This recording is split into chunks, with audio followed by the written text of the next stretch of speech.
Well, good morning, good afternoon, or good evening, wherever you may be watching. This is Between the Posts. My name is Tony Neal and I'm joined by Beck Northcott this week. Welcome, Beck. Thanks, Tony. Good to be back here. We are at the magnificent Sportal as well. Check out the scoreboards when you're around the place. They are fantastic. I reckon there's a couple of them going up around local areas and also in the country areas, and they are going like hotcakes. Expensive hotcakes, but very good, very well done. Now, on tonight's show, I'll tell you what, we have got a chock-a-block show. We sure do. All the men's and women's division results and the ladders with Phil Hurden. We've got the division specialist for Division 7 and Division 5, which is myself, and Jack Moore. And we've also got Tommy Jabor with a comprehensive wrap of Division 1. I'm looking forward to watching those. We've also got interviews with coaches and a president, and someone's kicked 10 goals this week, so we'll find out who that was and what division. Yes, we've got all the awards are plenty. There's plenty going on with the sponsors, so thank them very much. We've got the goals and the marks of the week. We'll also have our buddy vets and some interesting dartfish trends. And we announced the Farmers Leap Coach of the Week. Now, Beck, on Saturday, I went out to Glenunga versus St. Peter's Old Collegians.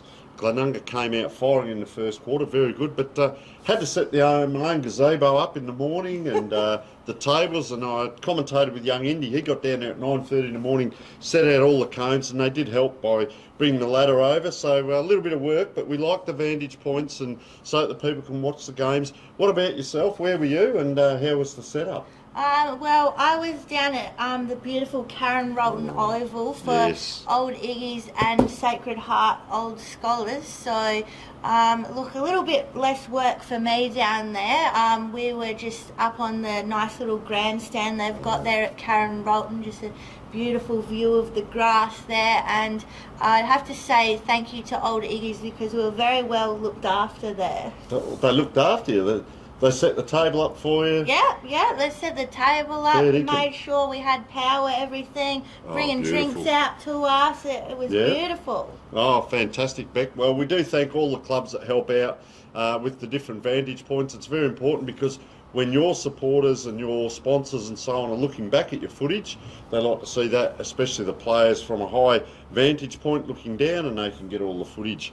It was an interesting round this week. What was it called? It was umpire appreciation round. So we all know that we can't have games without the umpires, and it's easy to get annoyed at them sometimes, but at the end of the day we can't play footy without them. And a little bit of shaking hands. We see some vision now, yes? Yes, there was. So I think most of the games the teams lined up on either side and all shook hands with the umpire. So just nice mark of respect there before the game started. Well done. And I'll tell you what, folks, just watch out.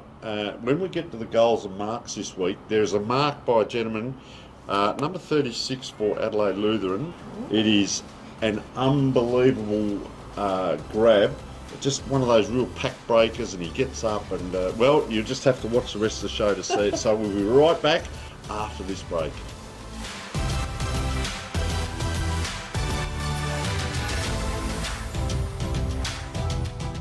Well, g'day footy fans, my name's Phil Hurden. Welcome to the weekend wrap, round 4 in the Adelaide Footy League.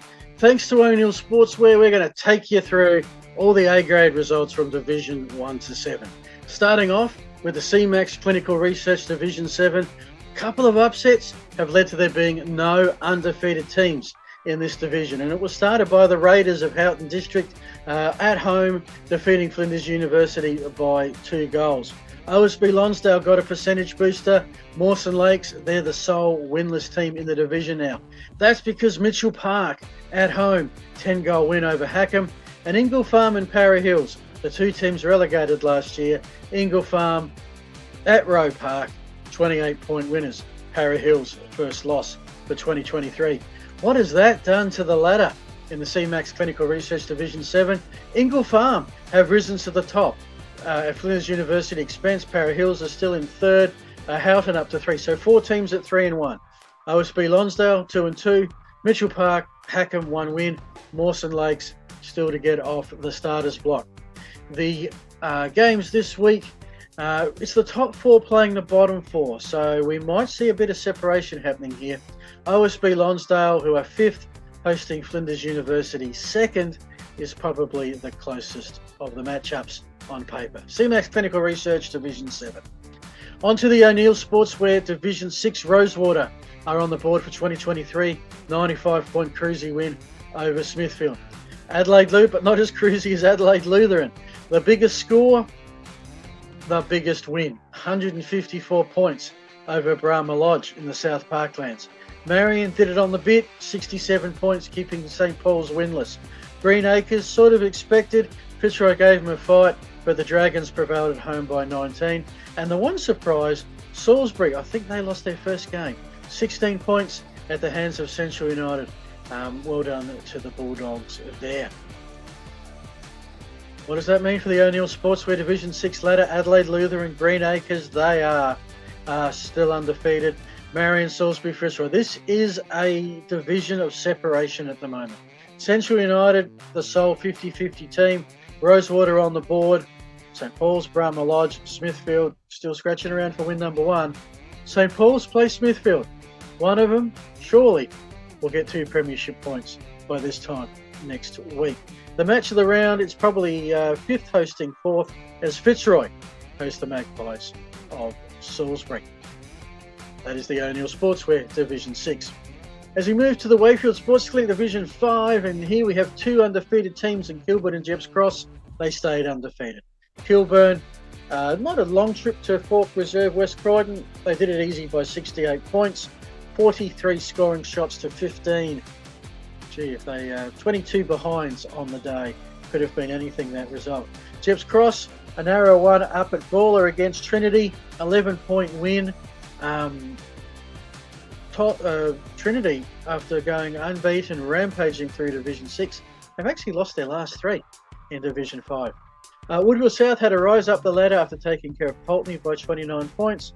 Colonel Light Gardens maintained their position just behind the 2 unbeaten sides by taking care of Blackfriars at home by 10 goals. And this is the game I want to talk about, Eastern Park and Elizabeth. If you know your Adelaide Footy League, Eastern Park and Elizabeth, they are very closely located. Whenever they're in the same division, watch out. This is a rivalry. And this was a big game. Elizabeth broke it open early. They led by 27 points at half-time. Eastern Park kicked 6-0 in the third quarter. The Demons at home turned for home 11 points in front. But Elizabeth kicked 3-1 in the final quarter to escape with a 2-point win. What that meant, Elizabeth rose from 10th to 5th. They rose 5 premiership places with a 2-point win. Just one of those goals being another behind, they'd still be on the bottom of the ladder.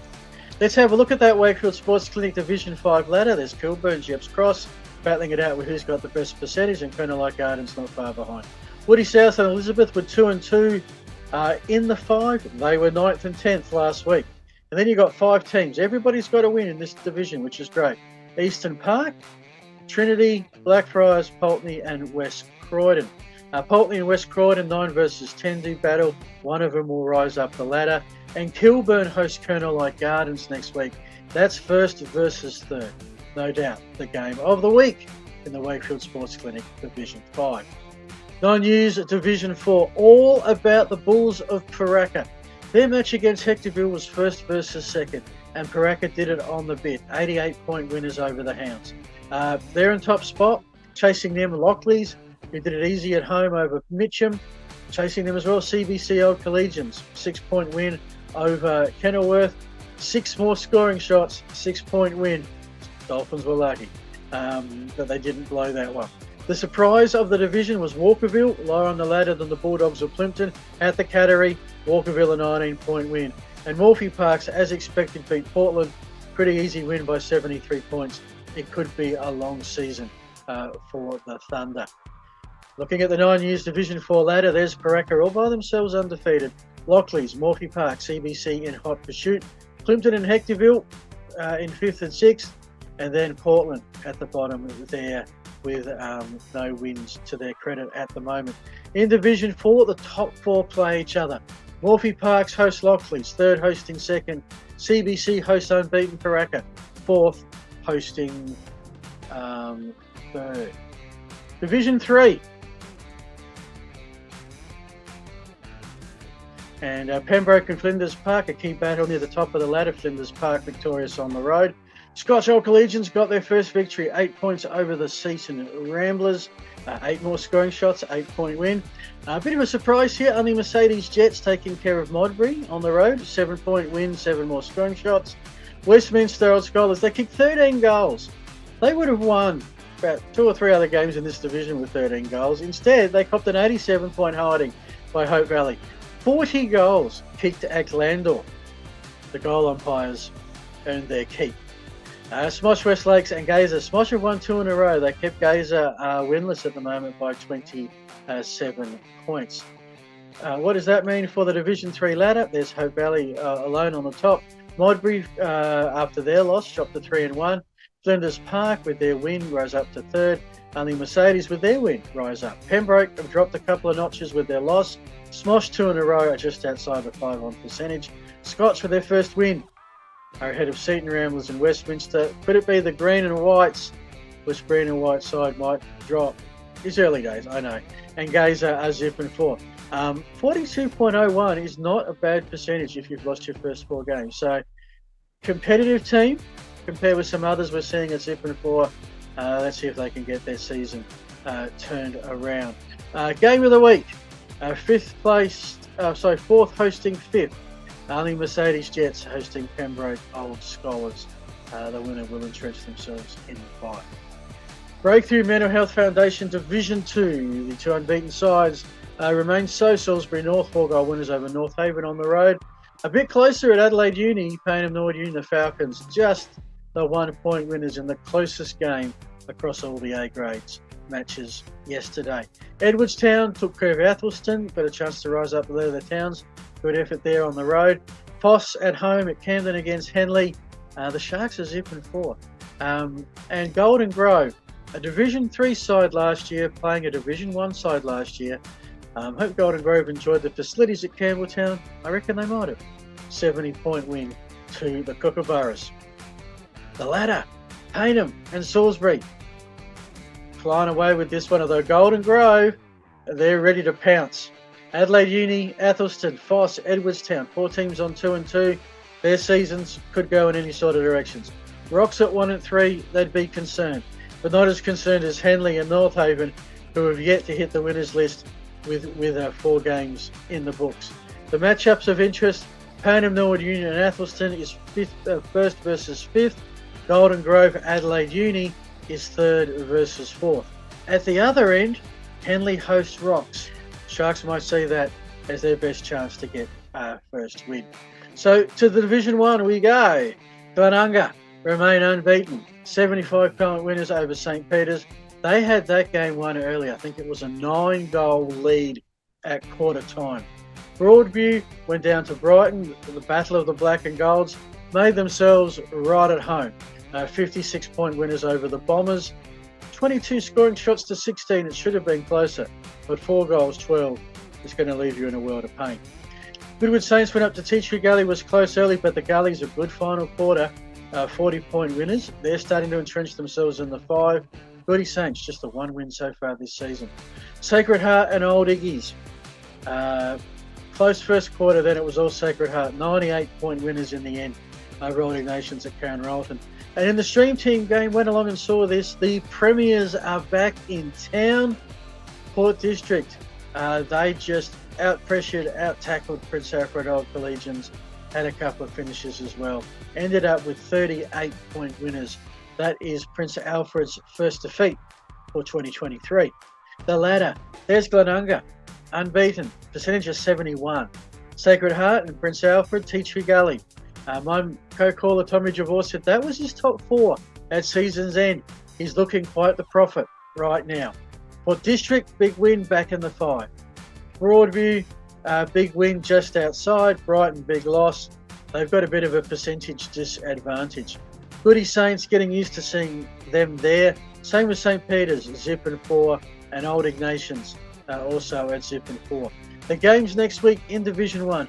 Port District's host Brighton. Winner of that could well be in the 5 Saturday night. Sacred Heart, PAC, game of the round, 2nd versus 3rd. Spock and Old Ignatians, biggest game of the season for them. Someone's got to win. You hope.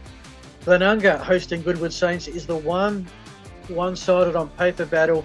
And the last one, the stream team game, it'll be Tommy Javor and Tony Neal will be out at, and Beck Northcourt, of course, out at Broadview as the Tigers host Tea Tree Gully.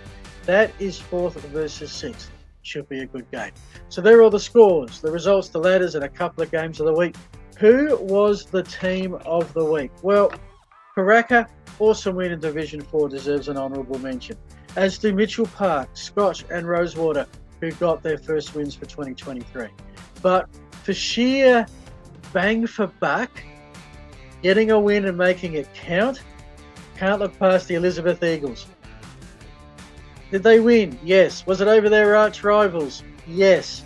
Was it a nail biter? Yes. Did it make a difference on the ladder? Absolutely yes. Rising from 10th to 5th. Sliding door moment, maybe, for the Elizabeth Eagles, my team of the week. That wraps it up. Thanks for watching. Thanks to O'Neill Sportswear for their support. Plenty coming up. Adelaide Footy League Facebook page, including Between the Posts with the crew on Wednesday night. I'm Phil Hedder saying thanks for watching. Until the footy, until we're back, might not be back for 2 weeks. I am away next weekend. Whenever we're back, until then, enjoy your footy. Well, good day, footy fans. My name is Phil Hurd, and welcome to the weekend wrap for the women's footy for round 4 in the Adelaide Footy League. Thanks to O'Neill Sportswear, a chance to have a look at all the results, all the ladders, and the games coming up in the next round. As usual, starting point, the Villiers Bakery Division 6. And here, pretty much the strong got stronger. Tea Tree Gully, 15 points over Golden Grove. Marion held Flinders Park goalless. Athelston won one better, held Mitchell Park scoreless. Goody Saints, I just had to watch it all, have a week off. Athelston, Tea Tree Gully, undefeated. Marion, Flinders Park, 2 wins. Golden Grove, the 1 win. Goody Saints, Mitchell Park, looking for that first victory. The matchups in this division, some divisions play next week, some don't. Villiers Bakery Division 6 does. Flinders Park host Tea Tree Gully. Marion host Athelston. So the 2 undefeated sides are on the road. Marion and Athelston. Looks like it should be a cracker. And Mitchell Park and Goody Saints is going to be a big game for both of those. They're zipping 3. One of them's going to win. Golden Grove has the bye. On to the Powerade Division 5. And here, unfortunately, we had a top-of-the-table clash between North Haven and Woodville South, and we don't have a result in the system. Someone's getting a fine.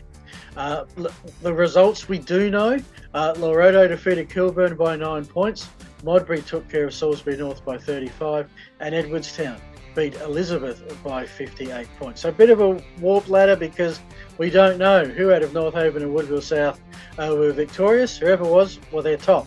Loretto Old Scholars will be a win behind Kilburn in the 5. Modbury, Edwardstown, Salisbury North all have a win. Elizabeth still scratching around for that at the moment. The Division 5 games are coming up this weekend. North Haven and Modbury, Woodville South and Elizabeth. Edwardstown and Kilburn are possibly the closest, 4th versus 6th. But it is a bit of a separation. I think the top 4 are playing the bottom 4 in the Powerade Division 5. So they're the games there. Large North Reserve, Ledger Oval, Edwardstown and Salisbury. Near North Mouthguards, they're Division 4, and here Ingle Farm, did they get a percentage yet? No. Lockley shut them out by 91 points.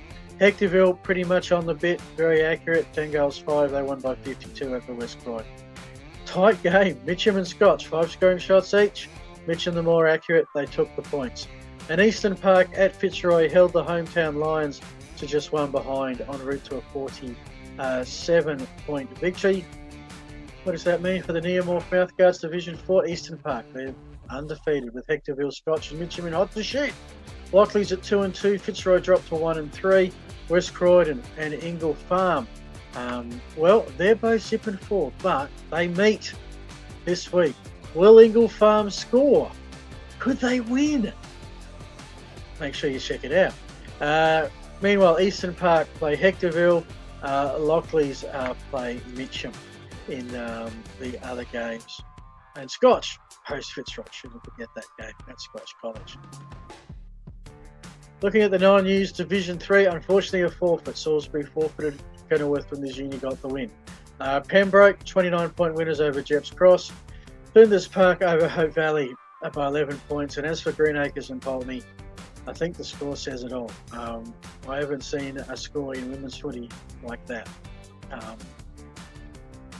Except let's look at the ladder. Pembroke, unbeaten. Pulteney, Hope Valley, Flinders, 3 wins, 1 loss. Kenilworth, 2-2. Salisbury and Greenacres. Greenacres, again, a team that's yet to get a percentage in the 90s Division 3. We do have a big game here, Pembroke and Pulteney, first versus second, when they next meet, and their next meeting in a fortnight. Elsewhere, Hope Valley and Greenacres, Jeps Cross and Kenilworth Flinders Uni, Salisbury and Flinders Park. On to Division 2, which Blackfriars withdrew from. It's now a 17 comp. Westminster had the bye. Gazer and Brighton, 26-point winners. Brighton are winless, but gee, it was 12 scoring shots to 11. And Brighton, if they'd have been a bit more accurate, could have been right in the thick of it. Golden Grove and Teacher Gully, good game this. 21 points, 12 goals kicked. 4 goals, 8 will win. A lot of games are women's footy, not today. And Goodwood Saints at home took care of Angle Vale. Again, 12 goals kicked, 40-point victors. Where does that leave the Division 2 ladder? Teacher Gully, they're 4-0. Goodwood Saints, 2-0. That can't be right, but that's what it says. I think there's forfeits that haven't been taken into account in there somewhere because of the Blackfriars results. It's a mess. Golden Grove 2-1, Gazer 1-1, Anglevale 1-2. Westminster and Brighton are yet to win, but Brighton are playing Westminster this weekend. Someone's going to be celebrating. Yeah, that's one of the other games. Goodwood Saints, they get the bye. This is next week, so they don't have the week off. Brighton and Westminster, that's my game of the day pretty much. Teacher Gully and Gazer is first versus fourth. Anglevale and Golden Grove is third versus fifth. So that's Division 2 done and dusted. Let's have a look at the reserves in Division 1, and the depth of teams comes to the fore here. All right, Payneham, 20-goal win, shut out Old Ignatius. Morphy Parks, 9-goal win, kept Happy Valley to a goal. Smosh West Lakes, won by 79, kept Adelaide Uni goalless.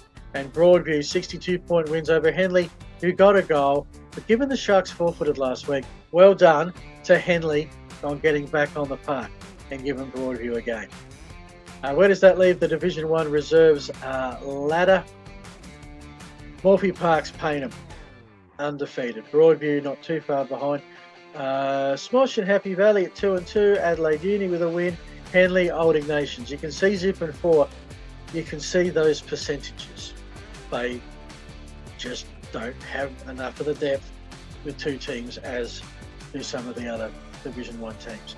So what happens at the elite level? Let's have a look at Division 1. Payneham and Old Ignatius, 40-point win to the Falcons at home. Morphy Parks and Happy Valley, 49-point win to the Roos. Happy Valley yet to play a home game due to club room construction. Smosh, they hit the road to Adelaide Uni, 66-point win, and Broadview, 32-point winners over Henley. I reckon that'll lead to a bit of separation in the ladder, and it does sort of. Payneham and Morphy's, the standouts. Broadview having a good season, Smosh hanging in there. Henley, Adelaide Uni, Old Ignatius have got at least a win. Happy Valley, 4 games on the road, 4 losses. It's a tough start to the season.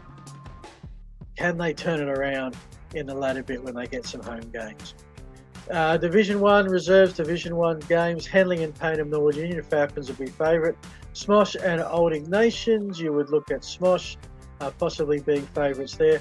Happy Valley get another trip to Morphy Parks, 2 in a row. I bet they can't wait for that.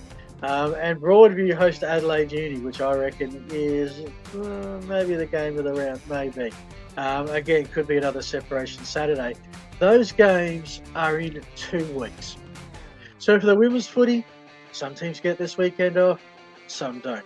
The weekly wrap will be back in 2 weeks because I am out of town next Sunday. So there's all the results, all the ladders. Don't forget, check out Beck Northcott and her women's wrap on Between the Posts on Wednesday night. And keep an eye on the Adelaide Footy League Facebook page for all the promotions and news in the Adelaide Footy League. I'm Phil Herden on behalf of O'Neill Sportswear saying thanks for watching. Until you play again, be it next week or in a fortnight, enjoy you.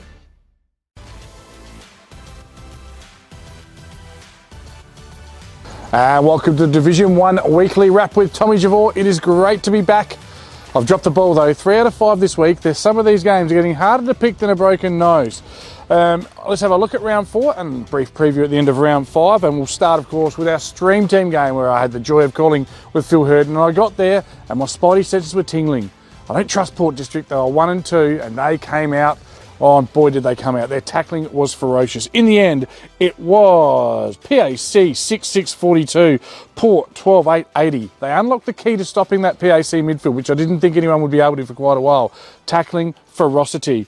Okay, it was a 38-point win. Major goal scorers Tom Gray and James Batty back into the A's, the 29-year-old stay-at-home forward. Both kicked 3 for PAC. Davis kicked 2. Our player focus footage is that man, former AFL superstar Sam Gray, number 5 for Port District. He was outstanding all day. He had 27 touches, he had 5 marks, some of them contested, 6 clearances and 6 tackles. So enjoy watching some of that footage. As I have a look at the Dartfish stats, there's a few things that stand out to me. Port District's 38 more kicks. First time this year a team's been able to control the ball against PAC, although it was a hotly contested game, ferocious. And again, I mentioned it already, 84 tackles. Perhaps that's the secret to shutting down Jolly, Bradley, Pitt, McNamara and these types. Take away their space, they can't control the ball. Let's have a look at some of the award winners, of course, being a stream team match of the round. There's quite a few award winners. The TJ Archie Songs Award went to James Batty from Port District. Just having a look at a photo of James. Stay-at-home forwards. It's a long lost art and I loved it and I loved his game. The Mosley Voucher Best Team Player Award, of course, Mosley Voucher, $100, what a star. 33 touches, one of the most quietly spoken. I couldn't get a word out of him after the game, but well done to Cooper Gaffney from Port Districts. When it was your turn to go, you go. He said it, he did it all day. The Neomorph Mouthguard Player of the Day, Neomorph Mouthguard. So comfortable you won't even know you're wearing it till you get hit, then it'll protect you. That was Lewis Sharrod for his 3rd quarter goal. Bit between the teeth, gritted it, took it on, and a beautiful goal. Well done to Louis Sharrod, as judged by that man, Phil Herden. And our Best on Ground New Balance voucher and Dartfish beanie. He's got a few beanies now, this man. He's probably needs no introduction. You've been watching his footage. It is, of course, Sam Gray. For our Roll the Dice Player of the Year, that's, of course, 5% in a racehorse worth $7,500. In every game, I'll give you the Roll the Dice award winners. It was all from Port District. 1 vote, Kenny Carpenter, 28 touches, 2 goals. Loved his game. He was all over the place. 2 votes for Cooper Gaffney with 33 touches. And 3 votes, that man, Sam Gray. Final comments on the game. Well, it was a cracker between 2 very, very good teams. Speaking to Coach Josh Ramsey before the game, he said he was confident Port could turn it around and kickstart their season, and they did. Watch out, the whole competition can be put on notice. The Premiers Port District are back, and they're playing an exciting brand of footy. On to our next game at Webb Oval, the Spider's Web. It was Glenunga versus Spocka. Bit of spite in these 2 games last year with some suspensions and a bit of off-field stuff, but it was Glenunga absolutely brained them. 18-10-124 to 7-7-49. That's a 75-point win. Now, some of you might be sitting out there going, that's not a braining, is it? Well, I'll tell you what is a braining when you kick the first 12 goals of the game fairly early in the game. I got score updates throughout the day. At one point, it was 12 goals, 4 to 3 points, like late in the 2nd quarter. Glenunga, complete control. Haven't mentioned his name this year, but he is back. One of the most damaging footballers in Division 1. Michael McMahon with 6 goals and all kicking 2 goals in his 50th game. Well done, Jackie Matchett, superstar. Also a very promising opening bowler. You wouldn't want to face him in the nets. He'll leave a bit of blood on the pitch. Harry Prosser, the former Div 4 superstar, who kicked 77 goals for Glenunga on their way up. And that man, Tip Rat Bowie Schwartz, also with 2. Our player focus footage this week is Zach Smith. He's number 4 for Glenunga. Really good to see a defender getting rewarded. Doesn't happen too often. Obviously, a lot of these awards are midfielders awards, but Zachy was very, very good. His stats weren't huge, but everything he did was good. He hit every statistical category. He had marks, he had tackles, he had spoils, and he sets up that defence. A very impenetrable rural leader back there. So good job. Having a look at some of those Dartfish stats, I've mentioned it already, first 12 goals of the game. I don't ever remember a game of footy where someone's kicked the first 12 goals and not won, and they won very well. And that led to the pretty obvious stat of the inside 50s being incredibly lopsided, 53 to 31. Around the ground, you've got those Wonkies, you've got McMahon, you've got plenty of really big, strong footballers, so you'd be not surprised to hear contested marks, 15 to 3. Okay, on to our player of the year. It was one vote, first time this year. Glenunga, Fletcher Wiseman, tremendous young star. 2 votes to that man, third time he's polled this year. The tip rat, Bowie Schwartz, and best on ground, our player in focus, Zach Smith. Glenunga now the only undefeated team of the entire comp. Who's going to stop him? On to our next game. It was Brighton and Broadview. I got this one wrong. I tipped Brighton. They'd won their last 2. Broadview had lost their last 2. We checked the score at quarter time. It was 42 points the difference to favour of Broadview away. How do you tip that? Broadview 14-8-92. Brighton 4-12-36, a 56-point win. Our player focus footage is Hamish Ralph, number 15. He had 18 touches, 13 marks and 3 hitouts. Looking at those Dartfish sort of stats though as well, when you look at his game, his heat patterns were very much around the middle of the ground, just towards the back of the ground. He controlled it. He stopped Brighton from being able to have any sort of real momentum moving forward into attack. That's why his game was judged so highly. Well done to Kobe Russell, who was the leading goal scorer of the day. He kicked 6 goals, 6 of the best for Kobe. And having a look at some more of those stats, 91 more effective disposals for Broadies. So they really controlled the game. And they had, wait for this one, 55 more marks. Most teams wouldn't take 55 marks in a game. They had 55 more marks. They had 10 more clearances at stoppages as well. So in the clinches, they were too strong. Sounds like in the air, they were too strong, and they controlled the game all day to a very convincing. Probably, you could argue their best win of the year, although they did knock off Port District in round 1. Let's have a look at our player of the year. Votes, it was all from Broadies. Logan McKinnon-Collins with his first vote of the year. The man who kicked 6, Kobe Russell, got the 2 votes, and BOG, you've watched him, Hamish Ralph from Broadies. Final comments on this game, I can't wait to see Broadview back in Div 1, first time, a local North Adelaide club. Looking forward to calling their game this week. On to our next game, Tea Tree Gully and Goodwood at Pertaringa. I don't remember the last time Goodwood lost 3 games in a row, but they have now. It was Tea Tree Gully 15-9-99, Goodwood 9-5-59, a 40-point winner. Major goal scorers, they all kicked 3. It was Alex McKay, Josh Spence, Brodie Latham. Our player focus footage is Blake Penny, number 18 from Tea Tree Gully. He had 15 disposals and went at 93%. Ruckman don't normally go at 93%. So well done to Big Tickets there. I think he's the co-captain. Having a look at some of the Dartfish stats and analytics, match patterns, it was Goodwood who had more touches. So Tea Tree Gully, though, able to arrest that and have 8 more inside 50s. So you suggest that Goodwood played around with the ball on the huge Pertaringa Oval, but when it was Tea Tree Gully's turn to go, they went well, using the corridor like they did when I saw them against Spock, something they do very well. Again, Goodwood Saints, 44 more uncontested marks. So perhaps Tea Tree Gully, I didn't see the game, Tea Tree Gully's zone back, allowing them to chip the ball around a little bit. Let's have a look at the votes now. For Goodwood, it was Nick Favoretto, polling for the second time this year with 1 vote. Alex McKay from Love Island with 2 votes. He's not really from Love Island, but gee, I enjoy that joke. It is getting a bit old. He was on The Bachelor or The Bachelorette. I'm not sure, one of those. And best on ground, Blake's Tickets, Penny. Tea Tree Gully now looking good. They're pretty consistent. I think that makes them now 3-1. So certainly one of the teams to watch this year. The one loss was, of course, to Glenunga, who sit top. On to our next game, and I use this one all the time. It's hard to put lipstick on a pig, and this one's hard to dress up. Old Iggy's 5-8-38 at Park 25 at home. Shock 2014-134. I applauded them for their tackling last week, Old Iggy's, but when you're losing by 94 points, it's a pretty damning stat. What makes it even more interesting for me is Old Iggy's were up by 5 points at quarter time. So their last 3 quarters, well, not probably one they want to put in the vault to watch later. Having a look at the major goal scorers for Shock, it was Clayton Simon, Sam Lauby and Alex Colotto, all with 3. Our player in focus that you're looking at now is Seb Kerrish, number 4 from Spock. He is a fantastic young player and putting together a very nice season. He had 28 touches, which is a very high volume of touches for an Adelaide Footy League game at 82%, took 11 marks and kicked a nice little sausage roll as well. So well done to Seb. Having a look at some of our analytics, 118 more touches for Shock. They just had their hand all over the ball. 130 more effective kicks. I defy any team to beat a team that's had more than 100 more effective kicks. It's probably impossible. Incredibly lopsided inside 50 count, doubling it 27 to 53 pretty much. Hit-outs 54 to 16, so that's where it all started. On to our votes, it was Alex Galotto putting together a good season, kicking goals every week from Spock with 1 vote. Captain Clayton Simons with 2 votes. I assume that's a relation to Tony and John. And best on ground, that man who we've been looking at, Seb Kerish. And that is our 5 games of this round. An exciting round it was. As I said, 3 out of 5 for me this week.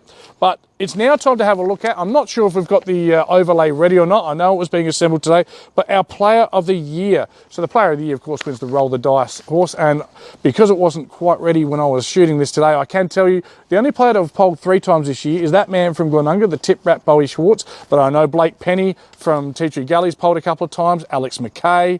There's plenty of good footballers out there. And watch out for those teams on top because they're polling more votes. So guys like Seb Kerish, who's polled a couple of times, will be very dangerous. And I think Sam Gray, from what I saw on the weekend, he's certainly not done either. Andrew Bradley from PAC, Hayden Jolly, they're all going to poll well all year.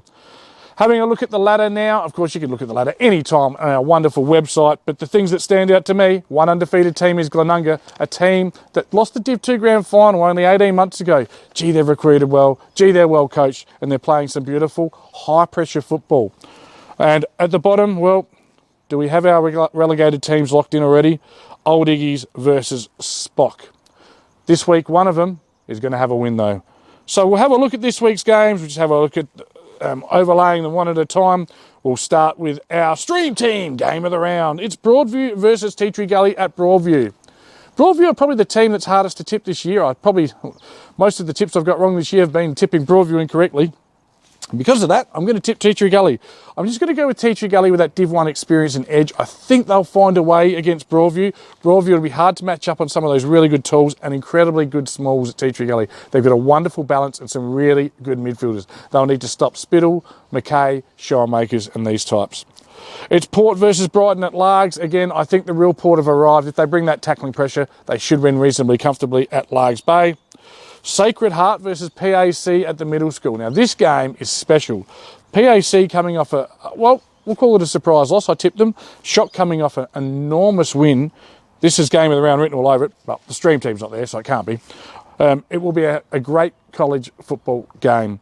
I'm going to tip PAC, but I wouldn't be surprised if this game went either way.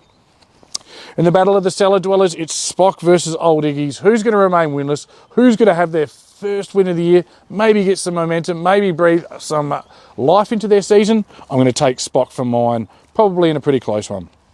And the last one, Goodwood and Glenunga. This Goodwood stat keeps getting rolled out. When was the last time you saw Goodwood lose 4 in a row? Well, not in my 20 years of following Division 1. I'll take Glenunga, though, to be the ones to inflict that damage at Goodwood Oval. I'd expect Goodwood to start strong, bounce back and be in the game for long portions, though. That's been the Division 1 wrap with Tommy Javor. As always, thanks so very much for watching. Thanks for supporting our streams. Thanks to Dartfitch. Thanks to Rowett, the cameraman, who does a great job. I wouldn't be here without you, my friend. Keep watching and I'll see you next week.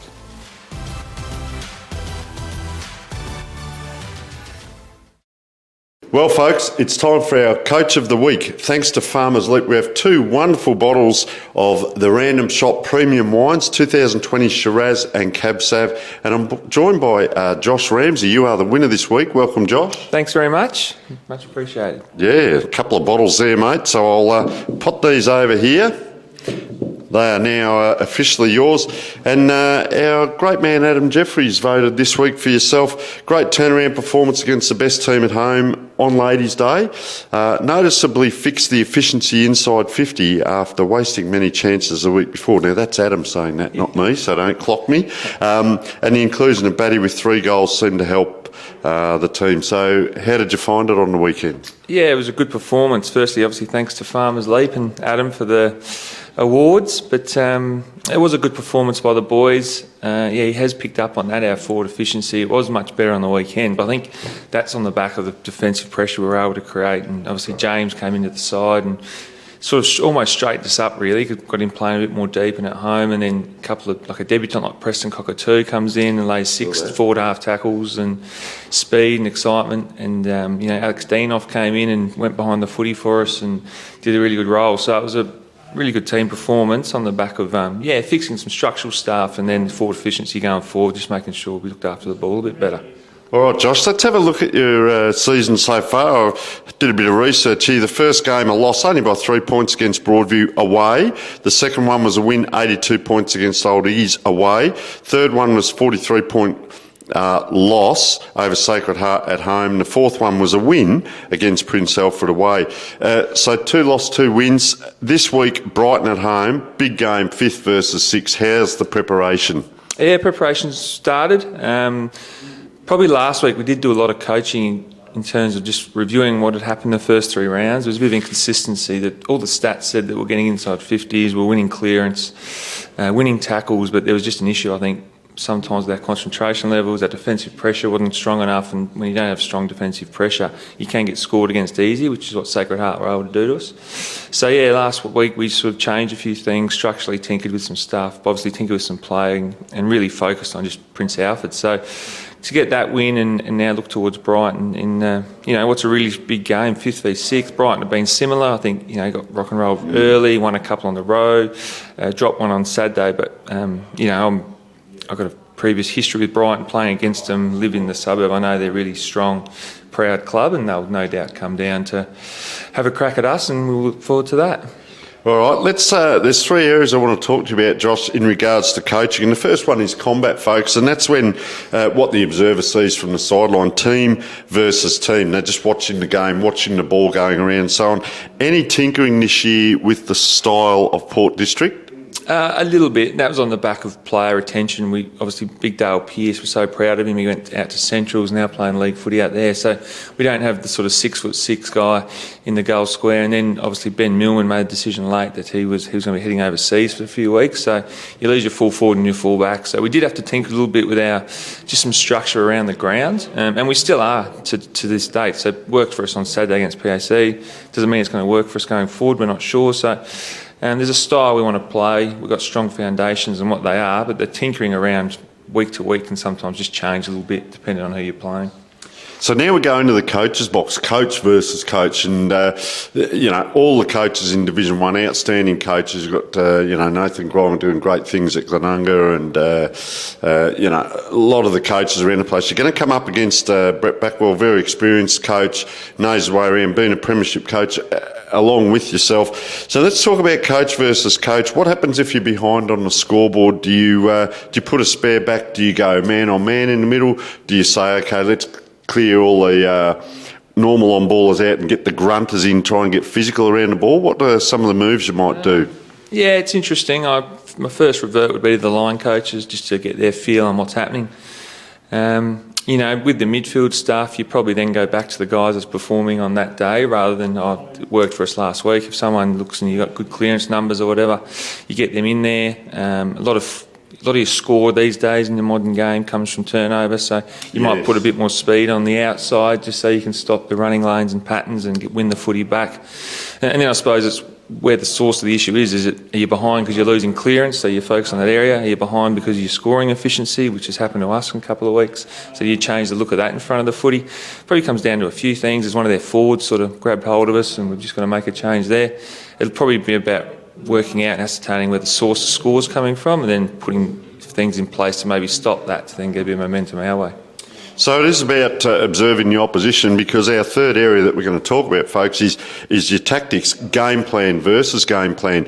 Do you stay strong with your own game plan as well? Do you start to move around depending on... Do you react to what the opposition are doing, or do you stay strong in your beliefs and say, no, let's stick at this because look at the result last week, great win. So we talk about game plan. Players understand the game plan, doing scenario training at training, and then you come out and you've got to perform on a Saturday and execute. Yeah. So let's talk about game plan, forwards, backs, mids and rotations. Yeah, so the way we set our team up, we sort of try and have our 18 in place, and then your bench sort of... Ideally, you have a mid, a forward and a defender, so you can rotate them that way. We've probably been a little bit unbalanced with some losses, so we've found that we've probably had one too many mids or so on the bench, which has probably affected us a little bit with our rotation. Yep. So some of the changes we made on Saturday were a little bit around that, and there were some forced changes anyway. And we will back our game plan in most weeks. The only thing that does change is obviously the day. So whether it's weather, which means you might be a high possessing team, but the weather's come in, so you're probably going to have to go a bit longer to contest. Yep. It might be like against Sacred Heart in particular. We were never able to get an extra behind the footy, but that probably as a coaching group let the team down because we had 3 or 4 tall forwards that we just couldn't combat because we don't have the height back there. So it's a bit of element of everything. We'll always back our game plan in. Our players are an understanding and we're really clear on what that looks like. And it's based around a lot of effort off the footy, and then once we've got it, it's probably the area of the game we're starting to really find some belief and improvement in. I was just going to ask that because the reigning premier, externally to us in the media, to the people watching, you are the hunted. Has there been much talk around that, or it's just roll into the next season? And internal, it's about belief. And just tell us about, people talk about culture. What is culture? Well, you can break that right down, but the feeling around the club amongst the players, belief and feeling. Yeah, no, but the playing group's got strong belief in what they can do. I mean, there was never an issue. We copped a smacking last year from St Peter's, around 4 or 5 at home, a bit like Sacred Heart did to us. But I think our playing group, as I said, strong in what we're doing. They enjoy what they're doing. They believe in what the coaches have implemented. The hunted stuff, I mean, the reality is there's probably a bit of motivation for opposition clubs coming against us that they can sell that they're the hunted. For me, as I spoke about, sort of when I first got this job 12 months ago, there's no real destination for this group. We just continue on this journey of improvement each week and learning and tinkering and enjoying each other's company, and that'll hold us in good stead no matter the motivation from opposition. Fantastic, Josh, because once again with the hunted, we talk about that and teams can say, we're preparing for it, but you've got to be able to execute for 100 minutes and sustain that. And it might be a theme at the start of the game, but 10 minutes in when you've got to get a hard ball and you're 3 goals down on the scoreboard as an opposition, you're not thinking about, we're hunting and the hunted and so on, does it? So it's another game. Just the final one, player owned versus coach owned with the playing group. Are they a young group? Have you got a fair few? I know you've got a few players there that are quite seasoned. How much is player owned on the day, making the moves out on the ground, versus coach owned on the sidelines? Yeah, we got a really strong leadership group, some strong personalities in our squad. So there's no real licence for any of them to make any positional moves as such, unless it's for a rotation or a rest. Probably 1 or 2 guys we say, if you feel like you've got a mismatch there, then get yourself isolated. But it's more around they'll present feedback to the line coach or to me, and then from there we can get the information and put together what we want to do. They might, come off and say this isn't working and let's do this, and we take that on. Majority of the time it will happen because the players are out there playing. Yep. We're just sort of there watching and focusing and thinking of one thing, but probably the players give us better information. So, we love feedback from the playing group, always ask for it. And in game, whether it's a message from the runner or they come off for a couple of minutes for a chat or it's a quarter time chat, we more than listen to the playing group for sure. Fantastic, Josh. Very refreshing to hear that, because the 2023 coaches, I've been talking with a few people in recent times, and coaches can be quite stubborn and pig-headed, and it's my way or the highway. But to be able to be flexible, understand your group, have trust in the group, let them be open and communicate is fantastic. It's reaping rewards. Mate, we wish you all the best, not only for this week, but for the rest of the season. Thanks for coming in and joining us, and keep up the great coaching. Thank you. Thanks very much again to Farmers Leap and Adam for the awards, and Dartfish and Adelaide Footy League for a great competition you're running. Thank you.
Welcome back, folks. Well, it is time for the CMAX Division 7 Specialist Report, and I can tell you on Saturday, well, one of my old clubs, Ingle Farm, did they come out of the blocks? They played against Para Hills, who were sitting up the top of the ladder. Ingle Farm kicked 9 goals to 4 in the second half. They won and went from third to top position on the ladder. They also kicked 5 goals in 10 minutes in the third quarter. We've got some vision to go along with that. Well done at Ingle Farm.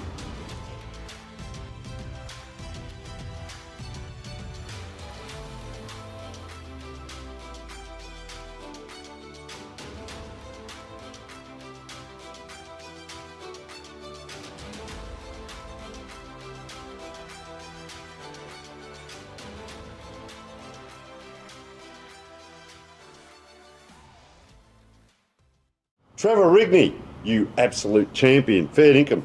OSB Lonsdale, he kicked 5 goals. He has now passed 1,100 goals. That is an absolutely outstanding effort by young Trevor Rigney. Daniel Wheatra from Para Hills, well, he is the leading goal scorer for the division with 28 goals. So well done to Daniel Wheatra down there at Para Hills, having an outstanding year.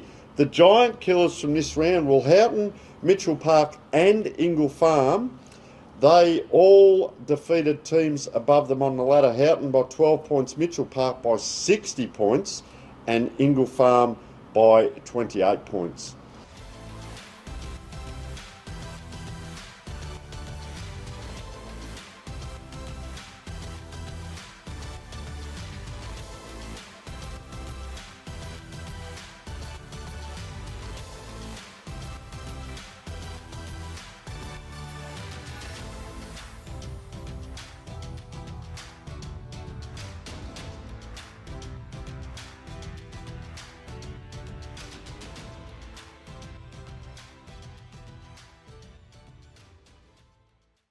Last week, I had the opportunity to get out to a couple of clubs, and that was Hackham. We spoke with Glenn Rowe and also the president of OSB Lonsdale and Anthony Bernhardt, because June the 3rd is reconciliation round. We've done it for the last couple of years down there at OSB Lonsdale. It is an absolutely sensational day down there. Let's have a listen to what the coach at Hackham and the president of OSB Lonsdale had to say about reconciliation round. Well, folks, it's a fair road trip down here. We're with the CMAX Clinical Research Division 7 Club Hackham, and with the coach Glenn Rowe. Welcome, Glenn, or should we say Rowie? Yeah, thanks, Tony. Good to be here. Yeah, mate, fantastic to come down. I actually put my hand up to be the Division 7 specialist this year because we want to get the Division 7 clubs out there, let people know what goes on in this division, and I'll tell you what, you guys have got a fair story. The first thing we want to say to people is June the 3rd, once again, most exciting day. I put it in my calendar every year. We've got the reconciliation round where your guys are going to play O'Sullivan's Beach Lonsdale down there. What's the planning like, first of all, for that round? Oh, the planning, it's another, well, playing-wise, it's another game, but there is a bit of ceremony around it and a bit of, it's quite an important day, an important weekend. So, yeah, we'll touch base with the players, probably closer to it, and sort of get their head around what the ceremonies are going to look like and how the day's going to unfold. But at the end of the day, we're there to win a game as well, but soak in what they've got down there and really enjoy the day. We'll keep an eye on the coaches too, with the toes on the white line. Are you getting jumpers made? We are, yes, we are. We're getting an Indigenous Guernsey made, yeah, which is really nice. Anything else happening on the day? You giving gifts to the opposition or anything? Yeah, our boys will take down a gift and hand it over during the ceremony, so that'll be good. Well, folks, it's that time of the year again, and it's an exciting time. I mark this one down in the diary every year because I'm so excited to get down here. I'm joined by CMAX Clinical Research Division 7 OSB Lonsdale President Anthony Bernhardt. Welcome, Anthony. Thanks, Tony. Thanks for coming down again this year. Thank you. Mate, June the 3rd, reconciliation round. It'll be live streamed, live commentated for the wider football community. We know it was streamed into interstate a couple of years ago as well. Just tell us about what the reconciliation round is all about. Well, it's about basically acknowledging our First Nations people, really using a grassroots level to educate and spark conversations about where First Nations people have been in the past and what they've gone through, and let's talk about the future as well, and in a safe environment, on what football, why not, so yeah. Well, there's a few clubs around the Adelaide Football League that do this day, but you guys now, this is the third year that we've been down, and it's an absolutely sensational day. We've spoken about it's very moving as well with the ceremonies beforehand. The theme for this year, can you just tell us what that is? Yep, this year's theme is be a voice of generations. So I think that's a pretty powerful message, what they've come up this year, which is really something that identifies what our club's supposed to be doing and trying. Yep. And we relate to that message quite well. Fantastic. And as we said, you do the day so well, but it's also about the journey throughout the whole season and in the off-season, because people like to come together and get together and gel and so on. Tell us about the day. First of all, the jumpers, what's happening there? Yeah, sure. So for the third year running now, we've got our Indigenous jumper. It was designed by Doug Clinch, Senior. So it sort of represents when you look at the Guernsey, it shows the lion in the middle. It shows the two merging clubs coming up as one, the Lonsdale Football Club in the green and gold, yes, and the Solomons Beach Football Club coming up in the maroon and white, all merging as one together where we are today. So this is our last year of having that design of the Guernsey. We're going to retire it after this year, so next year we've got something in the pipeline to... something specky to come up next year. All right, well, we'll be here again. Don't worry about that. It's a fantastic story. I remember last year when they laid the jumpers out on the table, and a couple of people actually took me through the whole story. You stand there, it's just fascinating. It's not just a pattern on a jumper. There's so much meaning behind that to so many people. Anthony, the foods. What's happening on the day? There's some special Indigenous foods for me to try again. The kangaroo tail soup was sensational. There will be some Indigenous foods around, not as like a big spread like we had in the last year, but there will be some things around to come and try. So, and that's thanks to Sonda Care, who sponsored that as well. Yes, they've been fabulous over the last few years, who've provided those opportunities for people to come and try different foods. Well, the club's full of volunteers as well, isn't it? And I remember those three ladies last year. We interviewed them beforehand. No, the spread was just absolutely huge. The year before, we had it up in the shed there, and you rely on the volunteers. The cooking starts the day before in the morning. They get it here, and they're so proud to present that food. And mate, it's absolutely sensational. The ceremonies. Tell us about some of the the serious side. Yeah, so for the first time this year, we've got the City of Onkaparinga supporting us for this round, and they acknowledge the importance of reconciliation. Right. So the Mayor of City of Onkaparinga, Moya Ware, will be out here to have a speech, and also we have the Minister of Sport and Rec, Katrine Hilliard. Hopefully she'll be here as well. That's her there. There she is, there, right there. Yeah. Yes. So she'll be out as well. She's a great supporter of our club and supporter of reconciliation, not just here but all across Ghana and South Australia. So so it's going to be a pretty big day. Then of course we've got Isaac.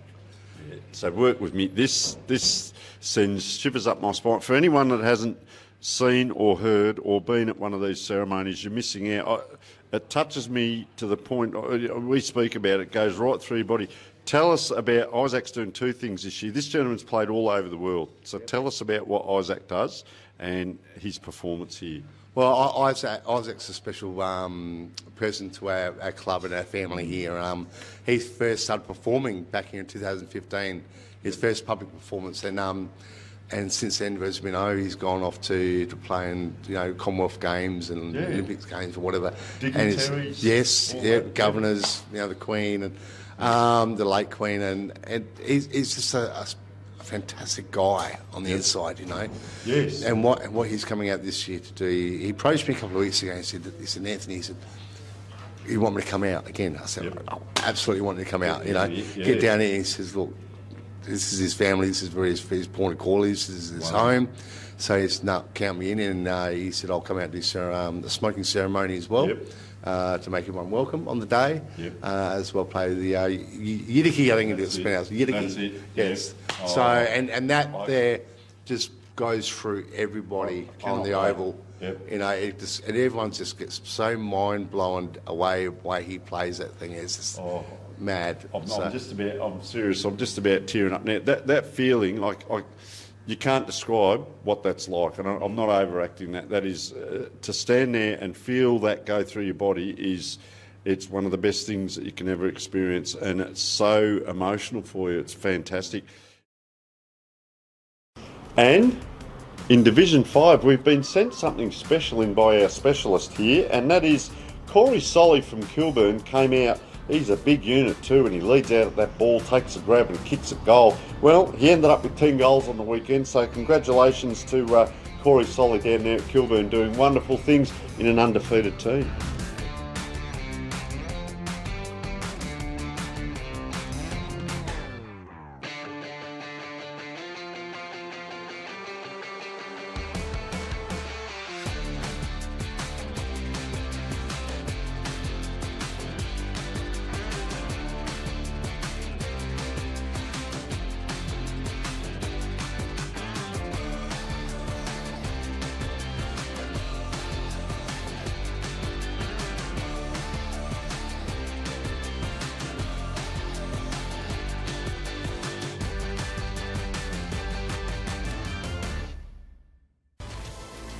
Jack Moore with the Division 4 wrap in the Adelaide Football League after round 4. Let's get straight into it with the headlines.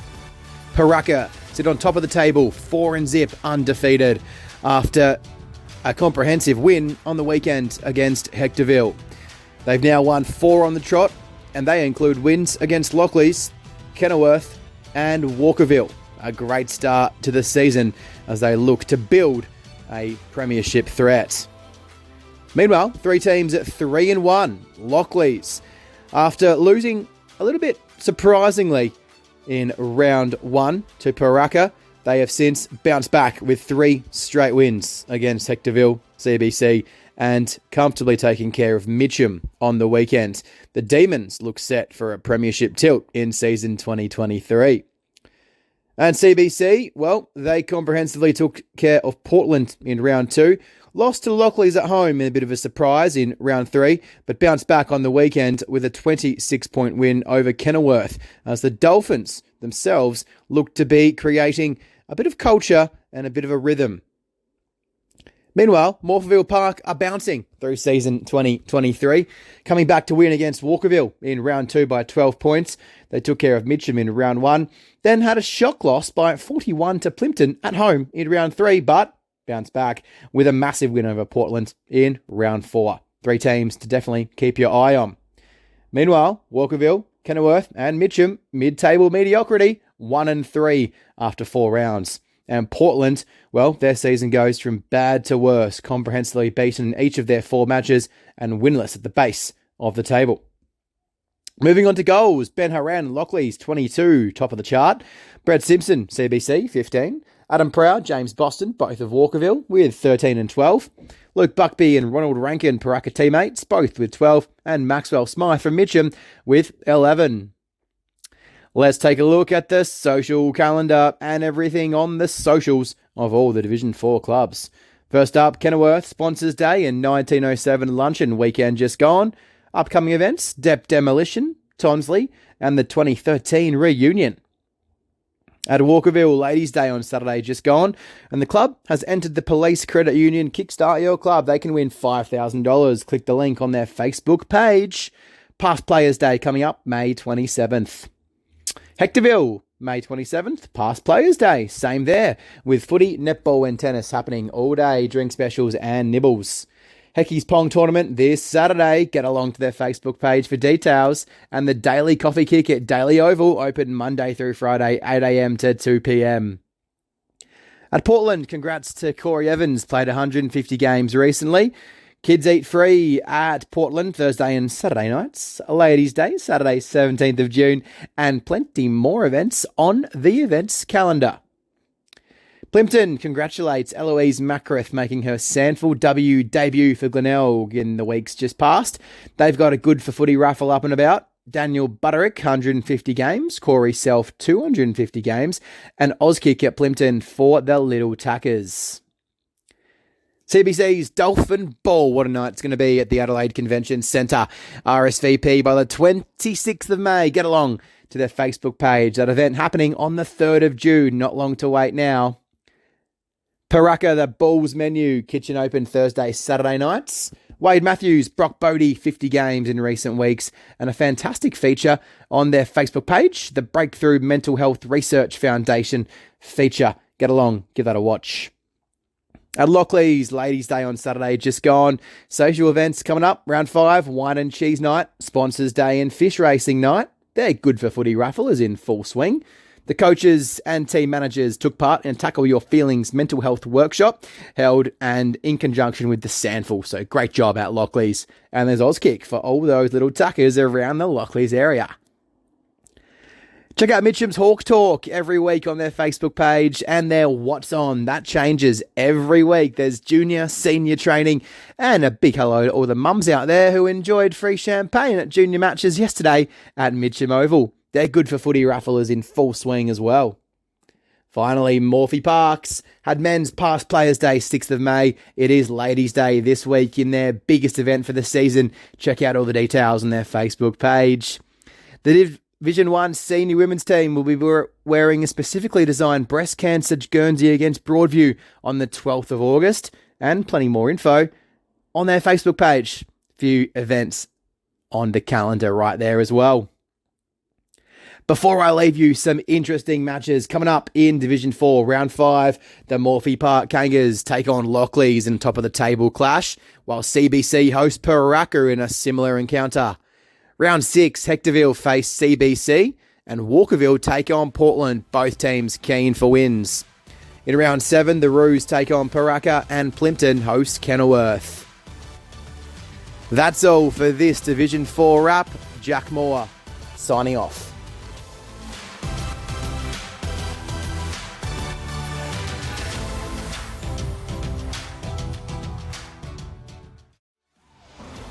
Well, it's come that time for our buddy bet, folks, and I'll tell you what, get online and have a look at Buddy Bet because it's a fantastic app. Of course, we do say gamble responsibly, but I got on the app on the weekend and had a good look around, and you can get on with your friends and you can have a bit of fun with it. You don't have to gamble big, but you can get on, you can see what's happening around the place and what buddy bets. You can be in a group of friends, so just have a little bit of fun with it. Talking of which, myself and TJ, our bet this week is going to be, I've rang TJ today and we've had a bit of a discussion around. He's actually going for Tea Tree Gully over Broadview, which means I'll be going for Broadview over Tea Tree Gully. I'll be commentating that game. Of course, I'll be unbiased there, but come on, Broadview. But I have seen a bit of Tea Tree Gully as well. So that's our first buddy bet. A little bit of fun, $5 maximum between us. And Beck, you and I are going to have a buddy bet. And what game are you doing this week? So I'll be at St. Peter's for Spock versus Old Iggy's. All right, and you had a bit of a look at Old Iggy's on the weekend. What did you think? Look, they ended up losing by 98 points, I think it was, but their first quarter was a little bit inspired. So, you know, we thought it might be an easy game, but they came out and kicked the first few goals of the game. So I think if they can bring that first quarter form into the game, they might be able to get their first win of the season. So I'll go Old Iggy's for my buddy bet. So both teams haven't had a win. No. And someone has to win, don't they? Exactly. Oh, I like this one. Yeah, very good. So let's pump up the bottom. So you're going Old Iggy's. That means I'm going to go St. Peter's. So come on, you boys, get yourselves going, and we'll see what the results are. That is our buddy bet segment. Remember, gamble responsibly.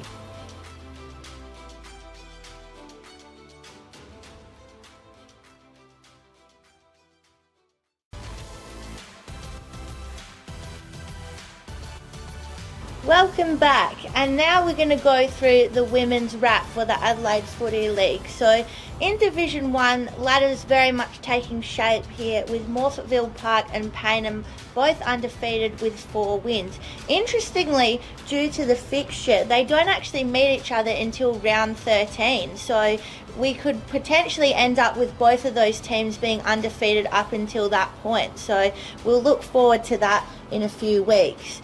A game of interest in the last round. Smosh defeated Adelaide Uni 86-20. Kiana Lee, best on ground, 6 goals. She's a great player. She's played a bit at Sandford level as well, so that was awesome to see. Keep it up, Kiana. Broadview and Henley, Adelaide Uni, all kind of sitting in the middle, so they'll have a chance to sort of sort themselves out. Division 1 has a bye this week, as does Division 3 and 5, so again, just settling down that fixture. Happy Valley, unfortunately, yet to get a win for the season, but they did have a highlight in Simone Shermer playing her 50th game for the club, so good on her. Always good to see girls making that milestone. And with some clubs having the bye this week, keep a lookout on socials, because I know there's a lot of events happening at these clubs, so the girls can enjoy their week off.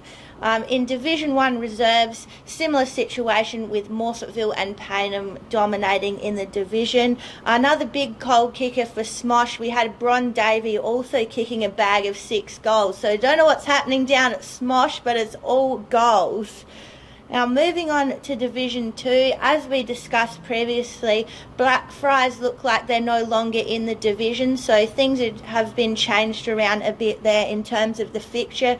Tea Tree Gully sitting undefeated, and I'm really looking forward to seeing how Division 2 plays out, as all teams have got experienced players who have played at that Sandford Development League level, so a lot of good players running around there, and I think we'll be looking at a competitive season from Goodwood and Tea Tree Gully. This weekend, look out for Brighton and Westminster, as both teams are seeking their first win for the season, so I think we'll see a close clash there.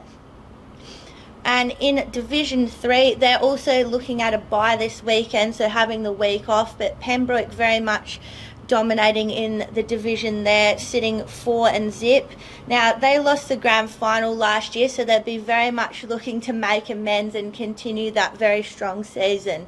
Pulteney had a massive win over Greenacres by 162 points. Taylor Price kicked 8 goals, so she's leading the goal kicking. That's what you'd expect. We also had Fiona Clancy kicking 5 goals. People who have been around the Adelaide Footy League for a while will know that name. She's a very well-known goal kicker, so I'd keep a lookout for her as well. Again, the top 4 is starting to take shape, but we'll keep an eye on how that's going. Big match coming up when they do return between Pulteney and Pembroke, the top 2 teams, so definitely look out for that. Grand final rematch, big stakes there, I think. And in Division 4, Eastern Park sitting top of the ladder. A lot of undefeated teams going around at the moment, so good to see some strong female teams out there. Eastern Park coming off a Division 5 flag and just settling in at Division 4 level very nicely as well, so good on them. There's 3 teams sitting on 3 wins, 1 loss, which is Hectorville, Scotch and Mitcham, so very competitive division shaping up there, I think, as well. Something to note from last week, Lockley's had a big win over Ingle Farm, and they had 11 separate goal scorers, so what a way to share it around. Obviously got great team spirit there and shared it around in the forward line there, so well done to Lockley's. Division 5 also coming into a bye this weekend. Woodville South sitting comfortable on top, 4-0. The leading goal kicker for the division is Jacinda Roy from Kilburn. Already got 11 goals for the season, so hopefully she keeps sending them through the middle. But I think good division to watch how things shape up in the next few weeks. Probably a bit early to call the rest of the division apart from Woodville, who are looking the goods. And Division 6, Athelston sitting on top, 4-0. They're coming off a hard season last year where they only had 2 wins, so it's awesome to see them getting up and already beating their record from last season. There's also an odd number of teams in this division, so things are still settling down in terms of the ladder. This weekend, Athelston and Marion is the one to watch, 1 versus 3, and Goody Saints and Mitchell Park, as they're both seeking their first win for the season. So make sure you get down and check out some local women's footy this weekend. That's been the Women's Wrap.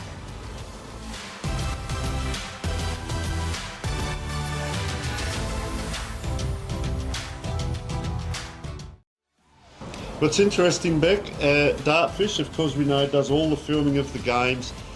We stat so many games, we get all that done, and the coaches are using the vision and the statistics as feedback for the players, and also the sponsors are being highlighted on the vision as well.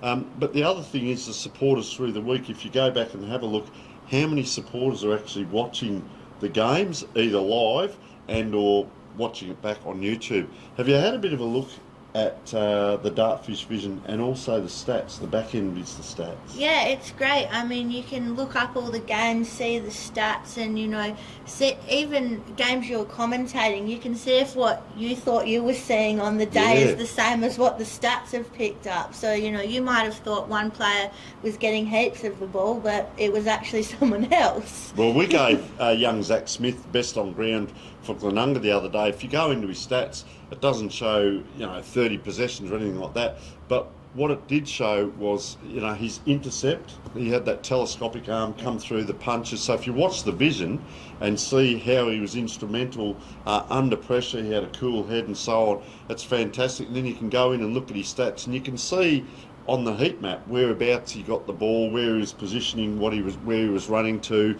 and involvements.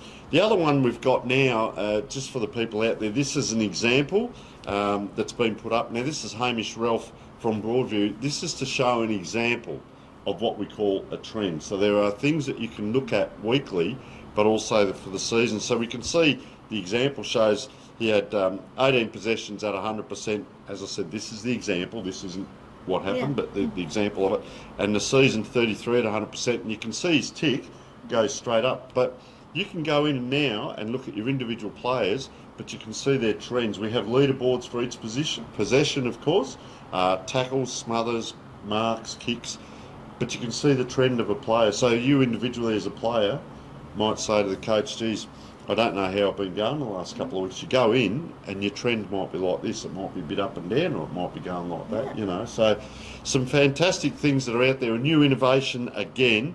For those coaches that are using the Dartfish statistics, which is a hard word to say, hop in there and have a look, because there's so much that you can be doing with it. The ones that aren't using it, I guarantee you in the next year or two you'll be onto it, because it's the way football's going. Yes, the AFL and other local leagues and that are already using it, and there's so many throughout the Adelaide Football League.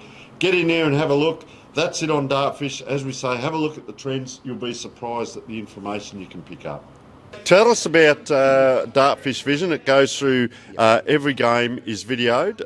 What do you use with Dartfish Vision, and how do you share that with your players? Yeah, so it's really, for starters, it's really good. It's really handy to have. So for a week for me is I'll watch our game twice, particularly if we've won it. But usually if I've noticed something, a theme during the game that we need to correct or maybe build on, I'll watch our game twice, and then I'll watch our opposition probably once or twice, the team we come up against the next week. And then before the game, I'll get my laptop out and I'll just show a few centre bounce movements, a few movements from back to forward, and just a few on how they act defensively. Yes. And it's literally like 5 seconds here or there for the players, but they find it really helpful and really useful. Yep. Fantastic.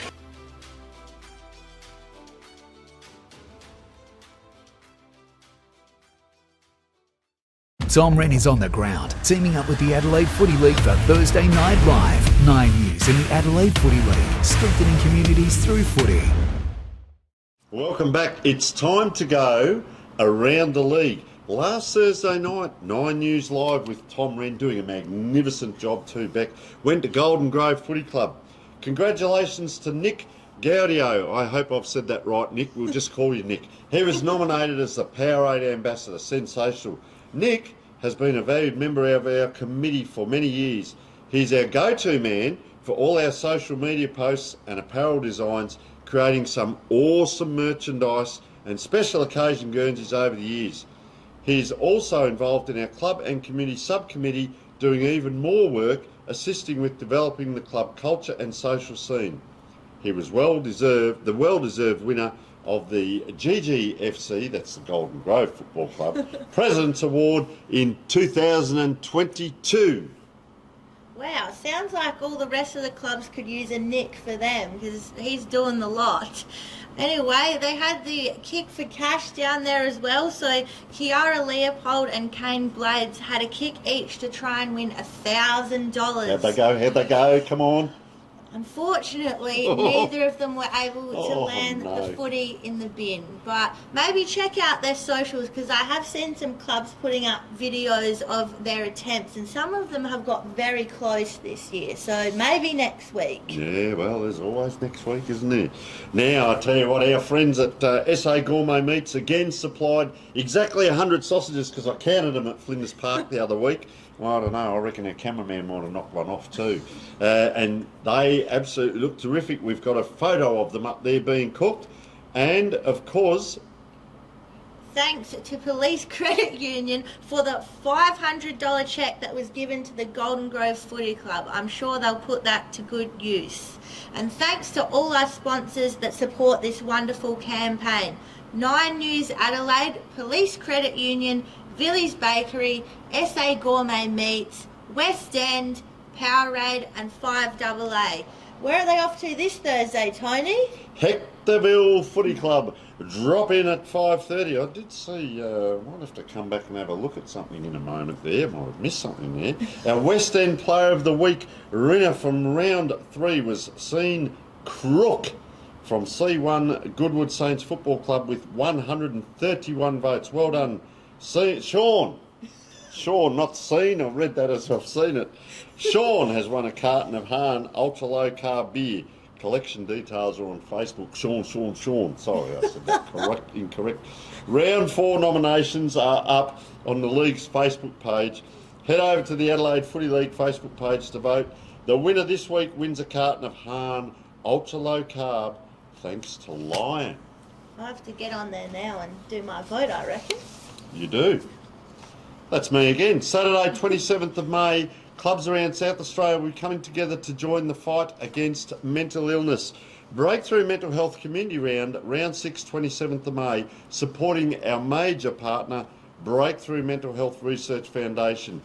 Get in touch with the Breakthrough Community team on the email and number you see on the screen. For more information and documents, head to the Adelaide Footy League website. And of course, the Police Credit Union have their great competition up and going. Let's hear from Paul Modra right now. Well, folks, the Police Credit Union have the $5,000, yes, $5,000 prize up for grabs this year. And I'm joined by Paul Modra, the Executive Manager of the Police Credit Union. First of all, welcome, Paul. Thank you, Tony. Great to be here. Now, do you happen to have the $5,000 on you right at this minute? Yeah, not at this minute, but it's ready to go. We're looking forward to as many entries as we can. Last year, Adelaide Uni won this competition, and it's really, really simple. All you need to do is talk to your footy club, make sure someone's registered your footy club on the Police Credit Union website. That's policecu.com.au/kickstart. All you need to do is upload a photo, and then you need to get out to your groups, your parents, your players, your supporters, past players, wives, boyfriends, girlfriends, get everyone possible to vote. It's 1 vote per person, and it's as simple as getting on the website, clicking on the photo for your footy club. We've got Portland up there at the moment, Flinders Uni, Goody Saints, Elizabeth Eagles. There's a stack of clubs that have already registered. Don't miss out on the chance for you to get registered, and your club could win $5,000. The most votes wins.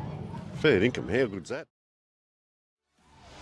Now it's time for our marks and goals of the week. The most exciting part. We know you've been looking forward to this. Yes. Now, last week's mark winner was Daniel Kaipara from Division 3 Modbury Football Club, and he takes home a $100 Bianco voucher. So congrats, Daniel. Oh, just for taking a mark. Sensational.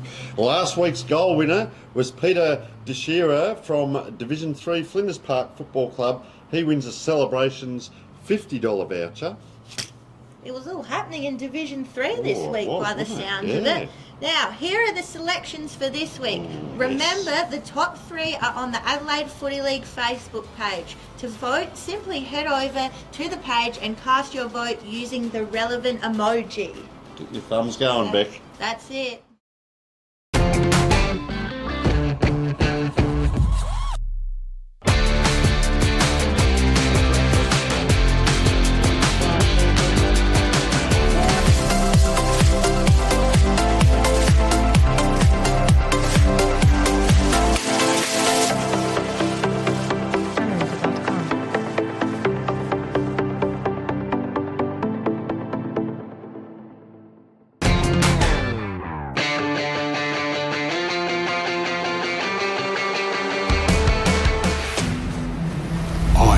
athlete, a competitor with the hunger to compete. I am for the one who wants to get in their opponent's grill.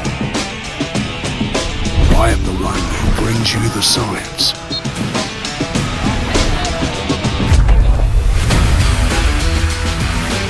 I am Neomorph. I am your protector.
But Mahuda goes all the way. Where again, Mahuda? Good grab by Anjana, then Crone late. It's Anjana the Grey. Anjana. Hillholders, wet hope best. Life on the wire, Twitchy Frank. Twitchy Frank. Classic legend, Wild Planet kicking back, Crone dashing through, will beat the lot of them, Crone! Laugh coming out, and they reach the line, nearly a dead heat. But this is speedy and professional. Profiteer for Mickey D is going to win easily. Eden continued to open them up late and won very impressively.